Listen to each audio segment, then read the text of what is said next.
6 dice que al sexto mes el ángel Gabriel fue enviado por Dios a una ciudad de Galilea llamada Nazaret. Oremos. Padre, gracias una vez más por la oportunidad que nos concedes de abrir tu palabra y de poder esperar, Señor, que tu Santo Espíritu ministre, enseñe, guíe nuestra vida, Señor. Gracias por este momento. Nos colocamos en tus manos, suplicándote, Padre, que esa bendita promesa de tu palabra, que no regresa vacía, sea una realidad en nuestras vidas. Que al terminar este servicio, este tiempo de estudio, nuestra alma pueda recibir de ti lo que cada uno necesita. Gracias, Padre. En el nombre poderoso de Jesús, amén y amén. Ok, dice el verso que al sexto mes el ángel Gabriel fue enviado por Dios a una ciudad de Galilea llamada Nazaret. Lo primero que quiero que veamos acá es esta porción donde dice al sexto mes. Y aquí surge una pregunta, ¿al sexto mes de qué? Porque así dice, ¿verdad? Al sexto mes. ¿Pero al sexto mes de qué?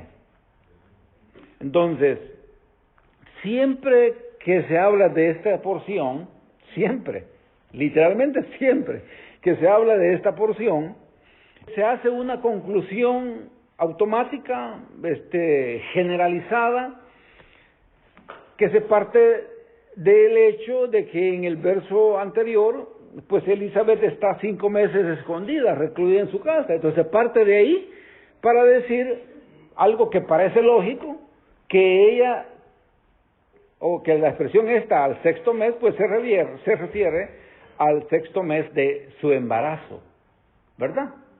Todos estamos hasta ahí, ¿verdad? Eso es básicamente lo que se entiende. Pero, un pero con letras de oro ahí, grandote, pero también puede no referirse a su embarazo. ¿A qué se podría referir si no se refiere a su embarazo? Bueno, puede referir al sexto mes del calendario hebreo. Al sexto mes de uno de los calendarios hebreos, al calendario religioso hebreo. Entonces este sería el mes de Elul. Y si fuese el mes de Elul, que es el sexto mes del calendario religioso hebreo, ese mes de Elul, que por cierto acaba de terminar, ese mes es el mes de la penitencia, así se le conoce, y eso es lo que se hace. Es el mes de la penitencia, es el mes del arrepentimiento, y se llama mes del arrepentimiento porque todo el mes, los 29 días del mes, todas las mañanas, a partir del primer día del mes de Elul, en la madrugada se levantan a orar. Lo hacen durante todo el mes y lo hacen durante los primeros 10 días del mes que sigue, del mes de Tisri. Durante 40 días ellos se levantan todas las madrugadas, excepto del día sábado, que es el día normal religioso, pero todos los días, sin contar el sábado, todos los días se levantan de madrugada a orar para pedirle a Dios que los perdone, para recibir una de las fiestas más grandes del pueblo judío, que es el día del Yom Kippur, que es el día del perdón. Pues 40 días de oración en la madrugada para pedirle a Dios, para expresar su arrepentimiento y pedirle a Dios perdón, que es la celebración del día del Yom Kippur. Entonces, parece más lógico, tiene más sentido pensar que es el sexto mes del calendario, en el sentido de la redención, en el sentido del plan de la redención.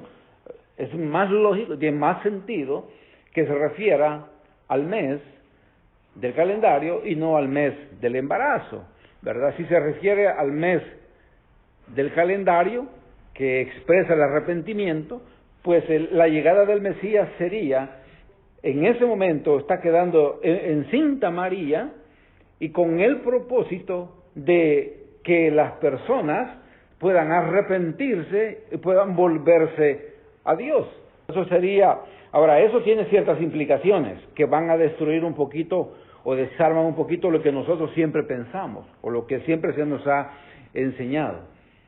Aparte de que el Mesías entra al mundo, en ese momento, cuando el ángel está hablando y dice, quedarás encinta, aparte de esa verdad de que el Mesías entró al mundo, Dios hecho carne entró al mundo, en el vientre pues de María, para salvarnos, para hacer que el pecador se vuelva a Dios.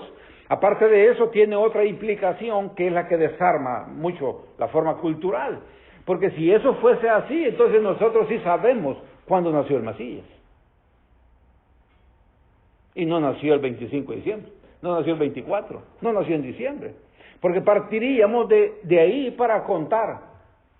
De ahí usted cuenta 9 meses, porque ese es el momento del embarazo de María,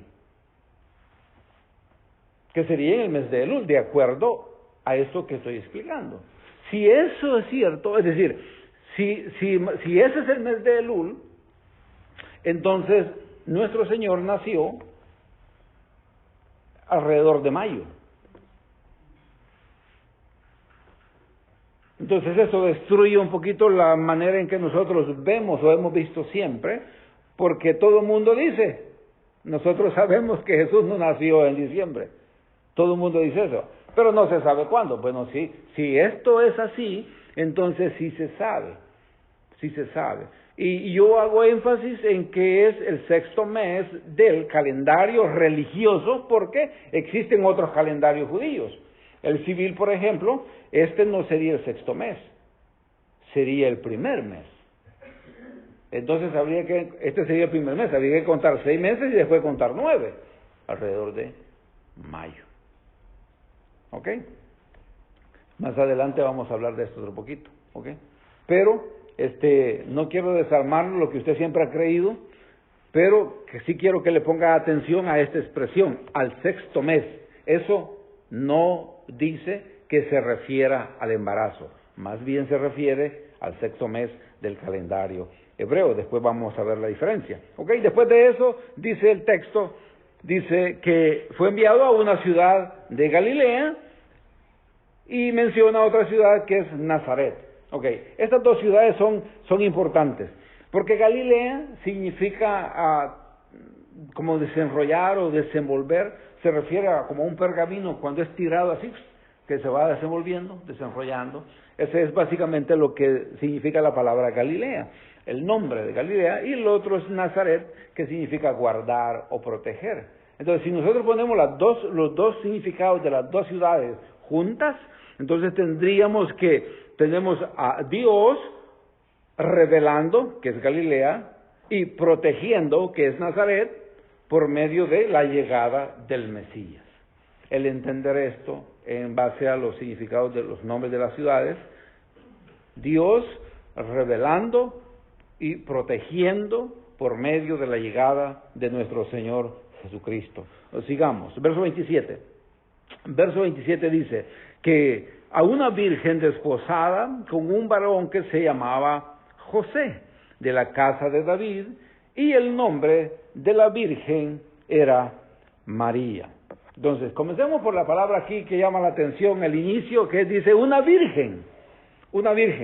Y para nosotros, pues una virgen es una virgen, ¿verdad? Para nosotros, en nuestra cultura, una virgen es una virgen. Pero en hebreo, esta palabra es bien interesante, porque al hablar de una virgen, se habla de una doncella.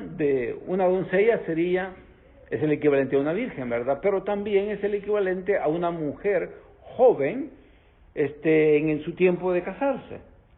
Pero en hebreo, la palabra virgen tiene 2 palabras.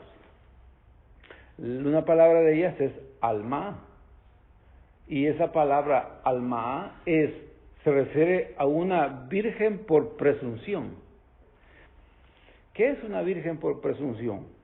Una virgen por presunción es cuando usted ve una joven, una doncella, entre los 15, 16, 17 años, usted la ve y usted asume que es virgen. A usted no se le ocurre pensar que una niña a esa edad anda brincando de cama en cama, ¿verdad? Por la edad, asumimos que ella no ha conocido varón. ¿Capisci? Bueno, este es uno de los términos, alma. El otro término es betulá, también refiriéndose a virgen. Pero betulá es una virgen comprobada o una virgen certificada. Una joven, una doncella, 15, 16, 17 años, que de alguna manera se podía comprobar que era virgen. Digo de alguna manera porque esto se hacía, en el judaísmo existe una forma para todo ese montón de cosas, pero básicamente es en el momento de la boda donde se quedaba claro si la doncella era virgen o no, o por lo menos eso es lo que la Escritura dice, ¿verdad? En Deuteronomio aparece esa referencia. Si alguien se casa, toma una mujer para casarse y el día de la boda dice que no está virgen, entonces la puede repudiar. ¿Ya? Entonces ahí utiliza otra palabra, utiliza la palabra betulá. Entonces tenemos dos palabras. La virginidad de María es una de las cosas que ha sido atacada también, porque asumen de que no fue un embarazo sobrenatural. Ahora, desgraciadamente, y digo eso desgraciadamente, la mayoría de versiones en inglés y en español, usted las puede revisar, la mayoría de las versiones de inglés y en español utilizan la palabra alma, que habla de una mujer que es virgen por presunción. Pero gracias a Dios que las versiones más antiguas, como la Septuaginta, utiliza la palabra griega. Septuaginta es la traducción de la Biblia en hebreo, traducida al griego, 250 años antes del nacimiento del Mesías. Esa versión utiliza la palabra partenos, y partenos es el equivalente a betulá, es decir, una virgen certificada. Luego tenemos las versiones griegas más, no quiero decir más antiguas, pero sí es antigua, pero más seguras, que es el Textus Receptus. Ese utiliza también la palabra partenos para referirse a la virginidad de María. Entonces queda claro, con la Biblia, queda claro, a pesar de los ataques que recibe la virginidad de María, queda claro que María era virgen en el momento del embarazo, era virgen. Fue virgen durante todo el embarazo y dejó de ser virgen hasta después de que el Señor Jesús nació. Eso es lo que la Escritura dice, ¿verdad? Que José se llegó a ella después de que había nacido el Mesías. Entonces, su virginidad es comprobable también por la Escritura. ¿Ok? Sigamos. Dice que ella estaba con un varón que se llamaba José, de la casa de David. En esta porción yo quiero hacer un énfasis en esta expresión, que era de la casa de David. ¿Por qué? Porque esa es una referencia al pacto davídico. José pertenecía o era miembro, descendiente de David, es decir, y está hablando de esa promesa que Dios le hizo a David en el pacto davídico. La promesa era esta: siempre iba a haber un descendiente de David, pero iba a nacer un descendiente de David que sería rey para siempre, Entonces, este es el cumplimiento de esa promesa. Claro que está hablando del Mesías, del Cristo, del ungido, de Jesús de Nazaret. El nacimiento del Mesías es el cumplimiento, el nacimiento de Jesús era el cumplimiento de ese pacto davídico, con mucha claridad. Entonces, sigamos. Verso 28. Verso 28 dice: y entrando el ángel en donde ella estaba, dijo: salve, muy favorecida, el Señor es contigo, bendita tú entre las mujeres. Centrémonos en esta expresión: salve, muy favorecida.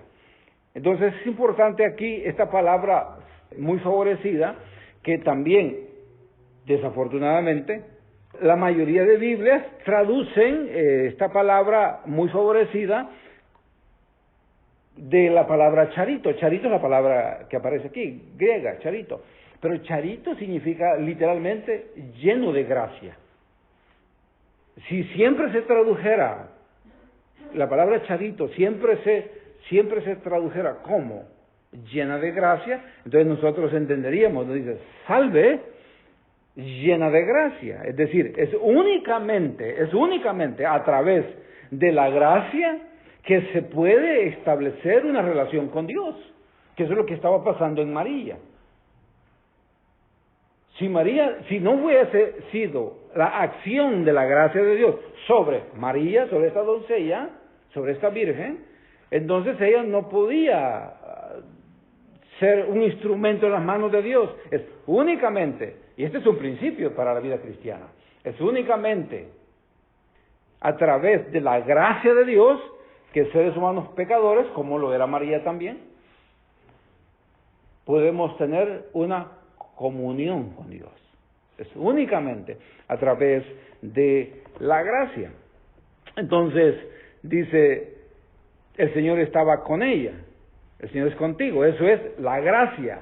Y luego dice, bendita tú entre todas las mujeres, por la gracia que Dios estaba poniendo en ella, a pesar de ser una mujer común, pero virgen, ¿verdad? Una mujer, un humano como todos, que la Escritura dice que no hay ni uno que pueda decir que no es pecador. Entonces María, claro, no podemos decir que era cualquier mujer, era una virgen, Dios la escogió, pero era un ser humano común, que no se puede decir de ella que no tenía pecado, porque sí había pecado por el simple hecho de ser humano. ¿Me explico? Por el simple hecho de ser humano. No se puede decir que ella no era humana, era humana y por lo tanto pecadora de acuerdo a la narración de la Escritura. No hay ningún ser humano que haya nacido sin pecado, únicamente Jesús, porque Él es Dios. ¿Ok? Entonces sigamos, verso 29. Verso 29 dice, mas ella, cuando le vio al ángel, ¿verdad?, se turbó por sus palabras y pensaba, ¿qué salutación sería esta? Dos preguntas. Se turbó por sus palabras. Y uno dice, ¿cuáles palabras? Es una palabra específica. Y dice, pensaba, ¿qué salutación sería esta? ¿Cuál salutación? Y aquí lo explica, ¿verdad? Se turbó se detuvo a pensar con cuidado. ¿Y esto qué es? Se turbó es poner atención en lo que está pasando y pensar profundamente dentro de uno, ¿y esto qué es? ¿Y por qué dijo eso? Porque dice aquí, pensaba ella, turbarse, pensar profundamente en lo que está pasando. Y dice, ¿qué salutación es esta? Salutación es un saludo. Entonces María dijo, ¿por qué el ángel, esta visión me llama a mí de una manera que solo se le saluda a las familias reales? Entonces el ángel le dijo a María, la saludó como se saludaba un rey. María llevaba en su vientre al rey del universo, al rey de reyes, al señor de señores, y el ángel saluda a María con la honra que merecía el rey que estaba siendo engendrado en ella. Le dice, salve, con un saludo para reyes. Entonces ella se asustó y se turbó y dice, ¿qué clase de saludo es este que estoy recibiendo yo? Como que yo fuera de una familia real. A eso se refiere, a esa expresión donde dice ella, pensaba, ¿qué salutación sería esta? Entonces María simplemente pensó bien, ¿verdad? Bueno, si yo solo soy María, entonces, ¿por qué el ángel me saluda como que yo fuera miembro de una familia real? Sigamos. Verso 30. Verso 30 dice, entonces el ángel le dijo, el ángel Gabriel le dice, María, no temas, porque has hallado gracia delante de Dios. Entonces, ve aquí cómo sobresale una vez más el concepto de la gracia de Dios sobre ella. La gracia de Dios sobre María. Y dice, no temas. No tener miedo, no tener temor, es el resultado lógico de estar dentro de la gracia de Dios. El amor de Dios, la gracia de Dios sobre seres humanos hace eso. Les quita el temor. ¿Qué echa fuera el temor?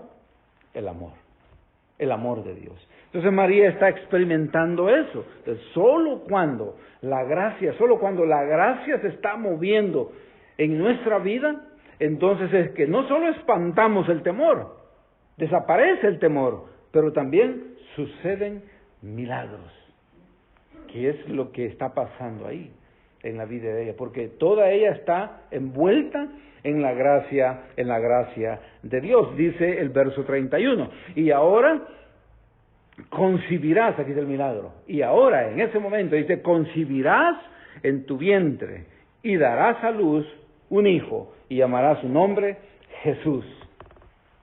Ahora, para que una mujer virgen, una doncella, pueda concebir y dar a luz de manera sobrenatural, aquí está el principio, solo es posible cuando Dios interviene. Ninguna virgen puede quedar embarazada si no interviene Dios. Imposible.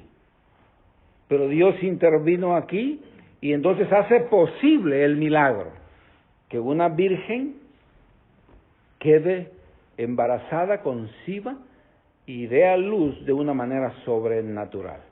Esto es un evento especial, un evento específico. Sigamos, mire, aquí dice, el verso dice, llamará su nombre Jesús. Ok. Aunque siempre sobresale el concepto de la gracia, toda la narración está adornada o rodeada, envuelta con esta palabra gracia de Dios sobre ella. El nombre de Jesús, dice, nosotros sabemos, ¿verdad? Esto significa salvación. Jesús significa salvación. Entonces, solo dentro de la gracia de Dios se puede obtener la salvación, o solo la gracia de Dios hace posible la salvación. Ahora, solo se puede ser salvo a través de Jesús. Jesús es la muestra de la gracia de Dios para todo ser pecador. Es decir, que todo está envuelto de tal manera que nosotros podamos entender con mucha claridad que Jesús es el Señor y Jesús es la salvación. Jesús es el Redentor, el Señor, pero Él es todo. Sin Él, nada de la salvación, nada de la redención, nada del amor de Dios es posible. Es únicamente a través de Jesús. Verso 32, sigamos, verso 32. Dice el verso 32. Hablando de Jesús, diciéndole al ángel María sobre el niño que iba a cargar en su vientre. Dice, este será grande y será llamado Hijo del Altísimo, y el Señor Dios le dará el trono de David, su padre. Entonces aquí hay un par de detalles. Primero, su nacimiento virginal, una vez más aquí es una declaración de la divinidad de Jesús. El hecho de decir que Dios tomó carne humana, pues habla más de su divinidad que de su parte humana.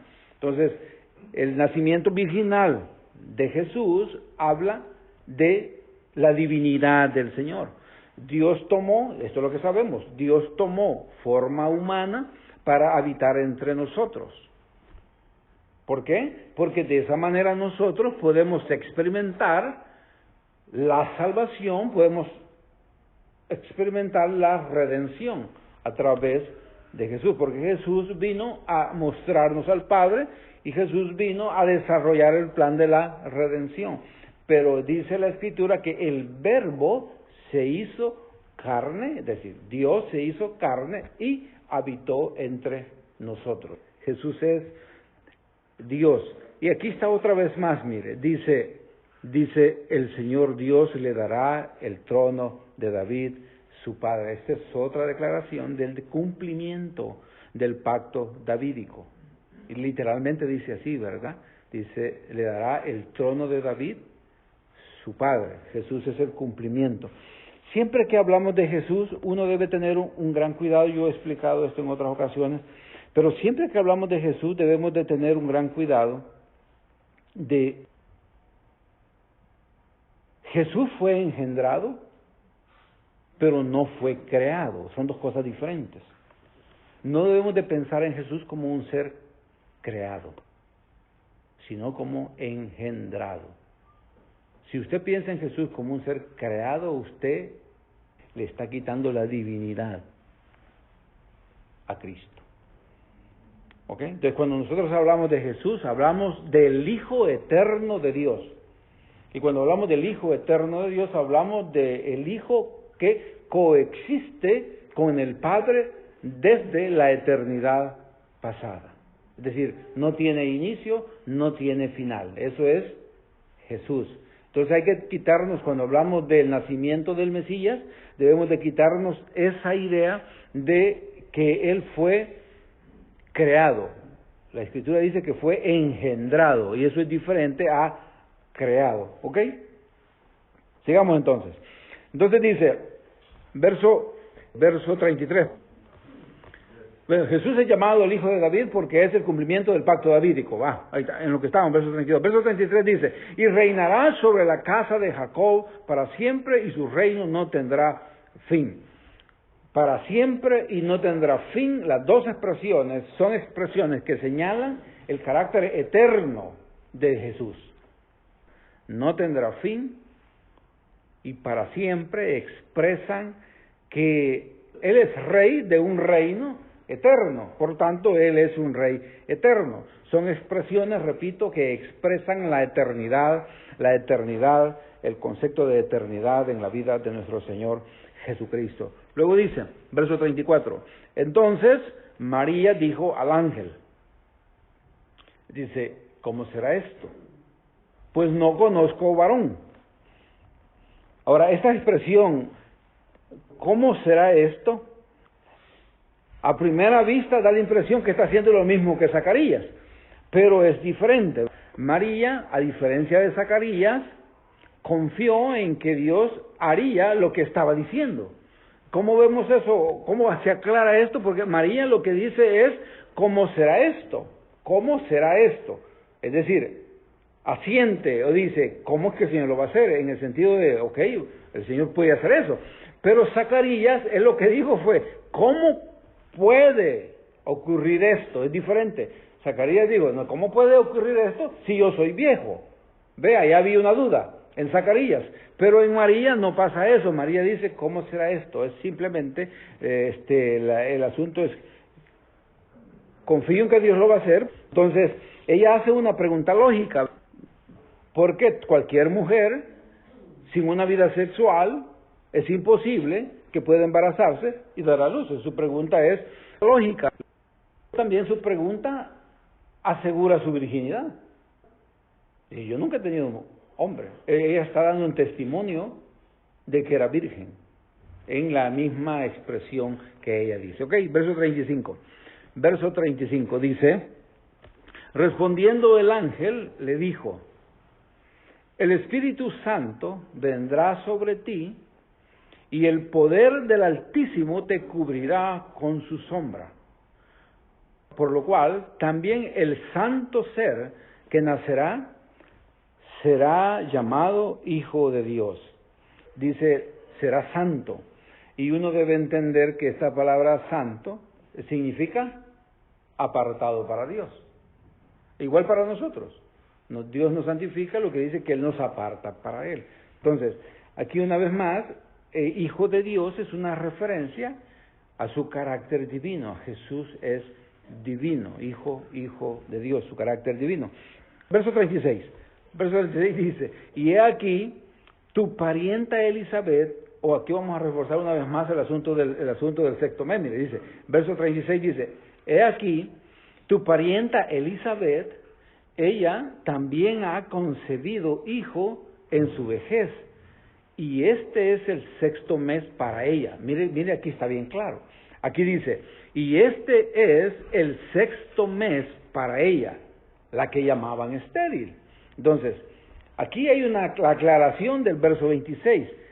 Al sexto mes, dice el verso 26, se refiere al calendario, al sexto mes. Es diferente a el sexto mes para ella. Ahí no podemos hablar que es el calendario. Este es el embarazo, pero aquel no es el embarazo. Aquel se refiere al mes, al calendario, y aquí se refiere a ella. Entre el 26 y el 36 están los de las dos posiciones. El sexto mes del calendario en el 26 y el sexto mes de su embarazo en el 36. Son las dos posiciones. Entonces este es el mensaje que el ángel le da a María. Este es el mensaje para María. Dice, si Dios puede hacer, dice aquí, que una mujer estéril y además llena de años pueda quedar embarazada y dar a luz, eso sucede, le dice el ángel a María, porque no hay nada imposible para Dios. Y ese es el texto que sigue. En el verso 37 dice literalmente eso, porque nada hay imposible para Dios. Claro, nosotros en nuestra vida común, nosotros algunas veces pensamos que sí hay cosas imposibles para Dios, ¿sí o no? Hay muchas cosas que nosotros pensamos que son imposibles para Dios, porque medimos el poder de Dios desde nuestra óptica. No medimos el poder de Dios desde quién es Él, sino desde nosotros. Entonces Dios puede hacer cosas, pero hay otras cosas que no puede hacer, de acuerdo a la manera en que la mayoría de cristianos ven a Dios. Entonces dice, no hay nada imposible para Dios. Si Elizabeth, fíjate interesante, porque Elizabeth es el testimonio que el ángel está utilizando, que Dios está utilizando para decirle a María que va a quedar embarazada. Y son las dos puntas, ¿verdad? Por un lado tenemos a una señora mayor de edad, una anciana, llena de años y además estéril, embarazada, y ahora tenemos una virgen embarazada también. Entonces, Elizabeth es el testimonio. Dios puede, porque no hay imposible para Él. Aquí hay un dato interesante que creo que lo podemos amarrar con lo que pasa en nuestros días. Cuando Dios dice, las cosas suceden. Cuando Dios proclama, las cosas suceden. Cuando Dios declara, las cosas suceden.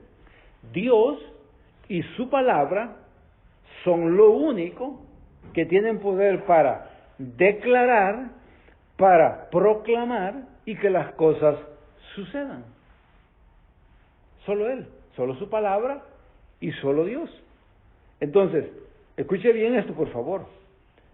Si delante de usted se para alguien, un bocón, un charlatán, un abusivo, un ignorante, un neófito, se para delante de usted y le declara y le decreta, usted tiene que tener bien claro que por más que un hombre cualquiera decrete, proclame, su palabra es tan vacía que jamás se va a cumplir lo que le está diciendo. Jamás se le va a cumplir. Porque ningún hombre tiene poder para decretar ni para proclamar. Únicamente Dios y su palabra. Entonces, sacúdase si usted se encuentra algún bocón por ahí que no tiene poder para hacer nada, queriendo declarar sobre su vida, haciéndole declaraciones, cosas que pasarán en su vida, cuando la Escritura claramente establece que únicamente Dios tiene el poder para declarar y que las cosas sucedan. Únicamente Dios. Entonces ese es un principio básico para la vida. No escuche a ningún mentiroso que, envanecido y engañado por su propio corazón, cree que tiene poder para declarar, para proclamar. La posición sabia es no escuchar, porque esas personas caminan directo a la perdición, porque están asumiendo un papel que Dios no les ha dado, asumiendo un poder que no tienen. Y desafortunadamente las iglesias, las reuniones, las congregaciones donde hay trompudos como esos, están llenas. Hay hasta un montón de gente esperando que les proclamen, que les declaren, y van de camino o van caminando la misma senda de perdición que esos que están siguiendo la locura de su propio corazón. Sigamos, repito, escuche la palabra, escuche a Dios, créale solo a Dios, porque solo Él, solo su palabra tiene el poder para proclamar o para declarar y todas estas cosas. ¿Ok? Solo su palabra. Verso 38, sigamos, verso 38. Entonces María dijo, he aquí, dijo María, he aquí la sierva del Señor. Hágase conmigo conforme a tu palabra. Y el ángel se fue de su presencia, de la presencia de María. Entonces, María hace dos cosas que nosotros debemos hacer. Ella las hizo y nosotros las debemos hacer. María fue convencida del poder de Dios, pero María dijo esto, dijo, he aquí la sierva del Señor. ¿Y qué hace un siervo? María se colocó en la posición de un esclavo y le dijo, yo soy tu servidora y va a pasar conmigo lo que tú quieras. Si tú dices, aquí estoy. ¿Qué se supone que nosotros hacemos cuando recibimos al Señor? Eso. Nosotros cuando recibimos a Cristo en nuestro corazón, levantamos la mano, lo que nosotros decimos es, aquí está tu siervo, manda y yo lo hago. Y el primer mandamiento que Dios les da es que se bauticen. Y llevan 50 años de ser cristianos y no se han bautizado todavía. No aplica el término, he aquí la sierva del Señor, he aquí tu siervo, di y tu siervo hace. Todos los cristianos somos llamados a esto. De todas las formas en que Dios se relaciona con nosotros, esta es la que nosotros debemos aplicar de una manera vivencial todos los días. Ella se reconoce a sí misma como sierva, como servidora de Dios. De esa misma manera, nosotros nos debemos de reconocer como siervos de Dios, como servidores del Señor. Luego dice ella, hágase conmigo conforme tu palabra. Entonces, ella acepta, repito, ella acepta la voluntad de Dios en su vida. ¿Cuál es nuestro problema como cristianos? Que nosotros no aceptamos siempre la voluntad de Dios en nuestra vida. Nosotros queremos que siempre se haga nuestra voluntad. Bueno, y es tanto así que cuando oramos, nosotros esperamos que Dios siempre nos diga sí. Que siempre nos diga sí. Va a ser como es tu voluntad. Y desafortunadamente la Escritura nos enseña que Dios algunas veces y casi nunca dice sí. ¿Por qué? Porque Él siempre tiene una mejor manera de hacer las cosas. Entonces Dios dice que sí, algunas veces. Dice no, muchas veces, porque nosotros siempre pedimos conforme a la carne. Y por lo general Dios dice, lo voy a hacer de una mejor manera. Esa es una respuesta de Dios.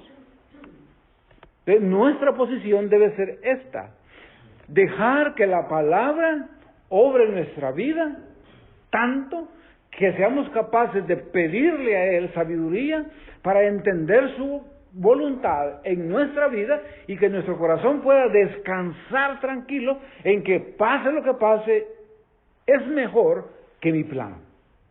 El plan de Él es mejor que el mío, aunque a mí no me guste. Por lo que por lo general yo siempre mido la vida humanamente, pero Él la está midiendo de una manera eterna. Dios tiene mejores planes que los que yo tengo para mi vida. Aunque yo insista en que se haga mi voluntad, la voluntad de Dios sobre mi vida siempre es mejor. Entonces, ¿cuál es nuestro trabajo? Lo mismo de María. Aceptar la voluntad de Dios con todo nuestro corazón, con un corazón de siervo. Aceptar la voluntad de Dios con un corazón de siervo. Ahí están incluidas las dos cosas. Aceptar la voluntad de Dios con un corazón de siervo. Porque Dios siempre tiene mejores decisiones para nosotros. Pídale sabiduría, pidámosle sabiduría para entender cuál es la voluntad de Dios en nuestra vida. ¿Ok? Nos vamos a quedar hasta aquí, porque aquí termina la sección esta. ¿Ok? Póngase en pie, vamos a orar.